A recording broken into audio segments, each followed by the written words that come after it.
Hello and welcome back to Crypto Saving Experts, where we talk about the latest cryptocurrency news and take a look at the markets so that we all know exactly what is happening. My name is Jess and we do these videos every single weekday talking about what's going on in the markets, taking a look at the price of Bitcoin and analysing the charts as well. So if you do want to stay tuned for that, make sure to stay until the very end before we get into today's video. Please don't forget to like and subscribe if you like this sort of thing, so you don't miss out on the news, on the live streams here on the channel. We, as I said, do these every single weekday. Let's take a look at what's going on in the chat. Smith said waiting on Bitcoin to do its thing. Also have a few meme coins. Meme coins are still a hot topic right now. I thought this would have faded out a little bit by now, but people still seem pretty interested in getting involved in the meme coin sector. So we will be talking about that later in today's stream. But first of all, let's take a look at what's been happening over on the Crypto Saving Expert Instagram. To start today with the latest news, make sure to follow us on Instagram at Crypto Saving Expert. And I wanted to share this video from Brian Armstrong, where he discusses cryptocurrencies and his fears around the America falling behind with cryptocurrencies. So in this, he basically says, when people think of cryptocurrencies, they sometimes think of people trading, for example, meme coins. That's a perfect example. People are trying to trade and make money very, very quickly. But if we look at the underlying technology, it's actually a brilliant piece of technology. And what he says is people are sometimes losing sight of the forest through the trees. And what this means is people are looking at the industry and going, no, that's just like a get rich quick scheme, even though it's not, and not understanding the actual technology and how it can be implemented into our day-to-day lives and into many different industries. So he's saying here, if the US don't regulate cryptocurrencies correctly, they're going to fall behind. Other countries are going to start using the technology in many different industries, and then America are going to have to try and get the blockchain technology integrated into their systems as quickly as possible to help secure themselves. So they're kind of shooting themselves in the foot by not taking advantage of the technology while it's here, while it's starting out. So that's what he says essentially in this video. But if you do want to hear what he's discussing, make sure to go to our Instagram at Crypto Saving Expert, and you can learn about what's going on here in the latest news. We post news all of the time, and I've been posting some reels over on that channel as well, so make sure to check that out. But that's a really interesting video to watch, and you can really understand how he's trying to move forward. So Coinbase's CEO Brian Armstrong has really been pushing for crypto regulation in the US within the last couple of weeks and last couple of months. And before this, I would say he was pretty silent, but he started to really come out and just say what he thinks and says things to try and improve the industry. And I'm really impressed with him in the last couple of months. I didn't really have an opinion of him before then, but I'm very, very impressed with his actions so far. Let's take a look at the chat here. How come YouTube notification not showing up? I got the newsletter email though. Good afternoon, Jess. I don't know why YouTube's notifications aren't always 100%. This is why we need to also go to Twitter at CryptoSavingX and turn tweet notifications on, because I always post a tweet out before we go live. But if you are new here and you haven't got access to that newsletter that is being talked about in the chat, make sure to go to CryptoSavingExpert.com, and if you go to the big blue sign up button here and create an account, take that box there, you get access to our newsletter every single Tuesday at 11 a.m. BST time, talking about the latest news, talking about what's been going on in the week of crypto. So make sure to do that so you don't miss the next one. I've also just realised we completely missed the point in the stream where we talk about the price of Bitcoin. Bitcoin is currently sat at $27,278.80, up 1.61% in the last 24 hours. And Ethereum is up to $1,856, up by 2.15% in the last 24 hours. So we've got some nice green 24-hour changes here on the top 20 cryptocurrencies. It's not looking too bad. Guildford is asking about some different coins there, and Jerome says good morning. Good morning, Jerome. Thank you very much for joining us again. Unfortunately, we don't really talk about altcoins here on the channel. We just cover the main news and we take a look at the price of Bitcoin as well. Let's take a look at this next article here though. Gifford wants to talk about pizza, but instead we're talking about pizza. Bitcoin's 13th pizza day, how the infamous transaction sparked a revolution in crypto. Now, I'm sure a lot of you have heard this story by now. Somebody in America, I believe, became the first person to use Bitcoin as a medium of exchange. The first known person, we should say, when he purchased 2 Bitcoins using 10,000 Bitcoin. The historic transaction led to the annual commemoration of the International Bitcoin Pizza Day, observed every 22nd of May. So essentially, one guy bought a pizza for 10,000 Bitcoin back in, 13 years ago, back in 2010. 18th of May 2010 was when he revealed his intention to purchase 2 large pizzas with Bitcoins in Bitcoin Forum, and he indicated that the pizzas could be made and delivered to his house or ordered from a delivery place. So that is what happened there, and we always celebrate that journey that was created that day, because that was the first real known transaction that people used Bitcoin as a payment system and used it for a service or for a product.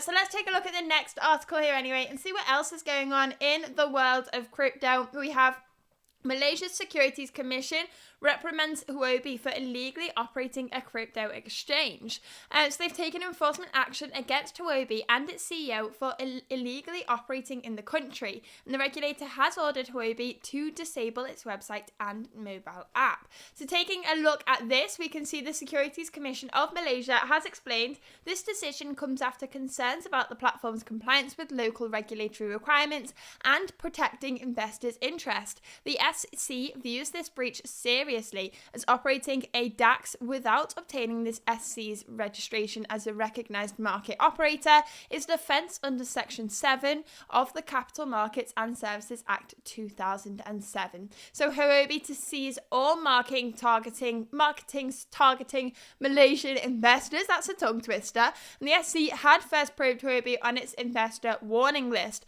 So it was sort of foreseen. We could sort of see this coming.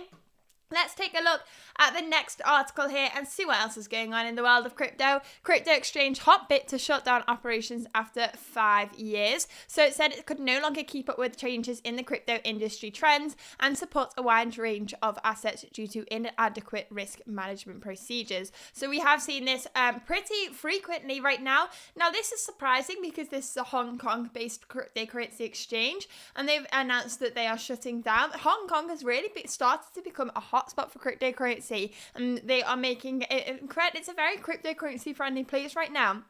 And they're trying to become a cryptocurrency hotspot. They're trying to get lots of businesses to start operating within the region. So it's surprising that a cryptocurrency exchange based in Hong Kong are struggling with the changes of the cryptocurrency industry. But we will keep an eye on that. Let's take a look at the next article here and see what else is going on in crypto. We have DCG did not pay Genesis Global's $630 million loan, according to Gemini Crypto Exchange. So the team at Gemini have stated that Genesis Global's parent company, DCG, did not pay a $630 million loan payment due last week, and Gemini is considering whether to give DCG more time to avoid a default. So if this is the same thing that's gone on, let's read through this article. Barry Silbert's DCG failed to honour Genesis Global's $630 million loan repayment. According to the team at Gemini Crypto Exchange, the payment was due last week, and they are now considering giving DCG more time to avoid a default.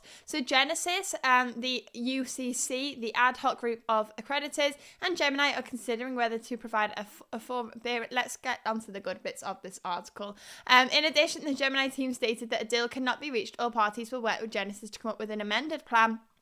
So they started with the collapse of Three Arrows Capital. So what's happened here, from what I remember correctly, we have Gemini, which is a cryptocurrency exchange created by the Winklevoss twins, and they have this earn section of their platform, so you can stake your tokens within the Gemini exchange and earn interest for doing so. When Gemini were trying to create that interest for their users, they were lending those funds to, actually they weren't staking them, sorry, they were lending them. In the Gemini earn section, they were lending your funds, user funds, to Genesis, which has parent company DCG. But Genesis was paying interest on borrowing these funds from Gemini, and that interest was going to the Gemini users. But then Genesis failed. Did Genesis have to get into a lot of trouble, file for Chapter 11 bankruptcy? Something like this. Something happened with Genesis, which unfortunately meant they couldn't repay that loan, so now they are working out how they can pay that loan. Genesis filed for Chapter 11 bankruptcy in late January, and they are restructuring to make creditors whole, and they have been met by delays from DCG, leading to the back and forth with Gemini. So that is what's happening there. Genesis had borrowed money from Gemini. Genesis filed for Chapter 11 bankruptcy, and now they are trying to restructure themselves so that they can pay back those loans. But that loan, which was meant to be paid last week, repayment did not take place. So we need to keep an eye on that. That's an interesting topic, and that was a huge debate when it was first being uncovered. Let's take a look at the next one here. We have Dubai developer set to build world's first Bitcoin tower. The world's first Bitcoin tower will reward guests with NFTs. So Italian real estate developer is planning on building the world's first Bitcoin tower in Dubai, according to an announcement on Sunday. And the building will take the shape of the largest cryptocurrency to represent the values that Satoshi Nakamoto has given us. So the Bitcoin tower will be erected of a 40-story hotel chain, and it will reportedly embrace blockchain solutions that reward its guests with NFTs. So according to the announcement, renting will be treated as a form of crypto staking that generates an APY that the guests can redeem. So it will be the first hotel that gives you back the money you paid plus interest. In addition to blockchain, the Bitcoin tower will support emerging technologies like AI with distinct attention to material sustainability and zero CO2 consumption. So very interesting one there. I'm sure this will create a huge amount of attention. Dubai is definitely a cryptocurrency hotspot and attracts many different people that are in cryptocurrency. Everyone wants to get over there and get involved in the crew of cryptocurrency traders out there. So this may become something very, very popular. Let's take a look at the next article here and see what else is going on. Crypto funding surged in the last week with an inflow of more than $246 million. So after a week of low numbers in funding across the crypto ecosystem, this last week saw the numbers skyrocket, surpassing $200 million in just 1 week. This is according to Blockworks data. So very positive things here. We always want to see money flowing into the cryptocurrency industry. This pushes and proves that we are seeing adoption and we are seeing more people excited to get into the space. Let's take a look at the next one here and see what else is going on. So MetaMask does not collect taxes on crypto transactions, according to ConsenSys. So MetaMask's parent company ConsenSys has clarified that the wallet does not collect crypto transactions after rumors spread that it could do so when required. And ConsenSys added that the legal terminology in its terms and conditions might sometimes be complex. As this is just shutting down those rumors that we had seen. We had seen a screenshot of the MetaMask terms and conditions where they've said, we reserve the right to withhold taxes where required. And somebody found this on Twitter and shared that on Twitter.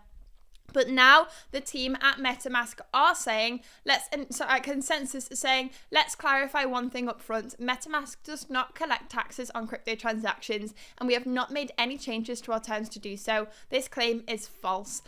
So they're saying the legal wording around this is complex. I mean, that's always expected. There's always complexities. It's not just a simple, straightforward. The legal team, especially within cryptocurrency companies, have to work incredibly hard to make sure that everything is done correctly. I know the legal team at Crypto Saving Expert work incredibly hard. It's not a straightforward process.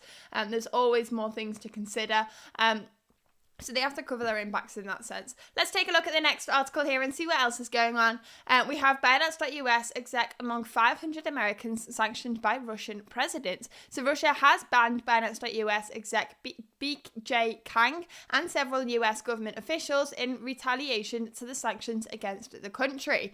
So Vladimir Putin has expanded the nation's list of sanctioned individuals to 500 Americans, including the former FBI agent and the head of investigations at Binance US's arm, BJ Kang. And the list published on Friday puts travel and financial restrictions on the Binance official and the rest of the individuals, including current leaders of various levels of executive power in the US. Former President Barack Obama was also named on the list. So taking a look at this, it says, It is high time for Washington to learn that not a single hostile attack against Russia will be left without a strong reaction. A translated version of the document reads, besides banning Americans, Russia recently agreed to set up a special committee to facilitate foreign trade with cryptocurrency as part of the de-dollarization stirred by the US sanctions. So Russia is adopting enemies of Donald Trump, and Russia is sanctioning 500 Americans right now. So if you want to learn more about that, make sure to go to cryptosavingexpert.com, the best cryptocurrency news website out there, and make sure to check out the latest news over there. We have 3 more articles today, and then we are also going to be taking a look at the price of Bitcoin and analyzing the price there as well. So you can see here, first of all, we have stretching Ethereum's consensus increases complexities and risks. And this is a warning by Vitalik Buterin. He is saying the simplicity of Ethereum needs to stay. That's the value. So let's take a look at this. Ethereum's co-founder Vitalik Buterin has warned about the complexities and risks of stretching the network's consensus layer, urging users to preserve the chain's minimalism. So in a recent blog, Buterin discouraged the Ethereum community from overloading the protocol's consensus layer with duties other than validating blocks and securing the network. The article, Don't Overload Ethereum's Consensus, addressed high systematic risks that could emerge when the layer is used for other things. So if you are wanting to understand that in a little bit more detail, make sure to go to cryptosavingexpert.com. But this is essentially discussing the simplicity of Ethereum and how we need to keep it this way, and we don't want to overcomplicate that. Let's take a look at the next one here. We have Philippines SEC accuses Gemini of breaking securities law with its derivative platform. This is not something we haven't seen before with other security regulators. We've seen this in the US as well. So we'll be keeping an eye on that and seeing how that plays out. Let's take a look at the last one. Bitcoin payments provider Strike integrates Tether after moving its global HQ to El Salvador. Obviously, El Salvador is the first country to allow Bitcoin to be a legal tender, and we are now seeing companies move their headquarters into the region. But let's take a look now at the price of Bitcoin. That's what we're all here for. Let's take a look at what's going on here. We have Bitcoin currently sat at $27,300. We have broken back up above that $27,000 level. We did have a level of resistance on here yesterday, which my chart has deleted, so let me put this back. We were looking at this point here on yesterday's stream. We can see that this has historically been used as a level of support, and it's now been used as a resistance multiple times as well. And we can see here that we've managed to break through this right now. So I would say we definitely have a level of support at $26,900 to $26,600. We also have a level of resistance at $27,700. If you take a look at the past price action for Bitcoin, you can see we've used that level as a support before. And we also have on the 4-hour chart, if we zoom out again, a massive level of resistance between the $28,600 level and the $28,800 level. So that is what we have there.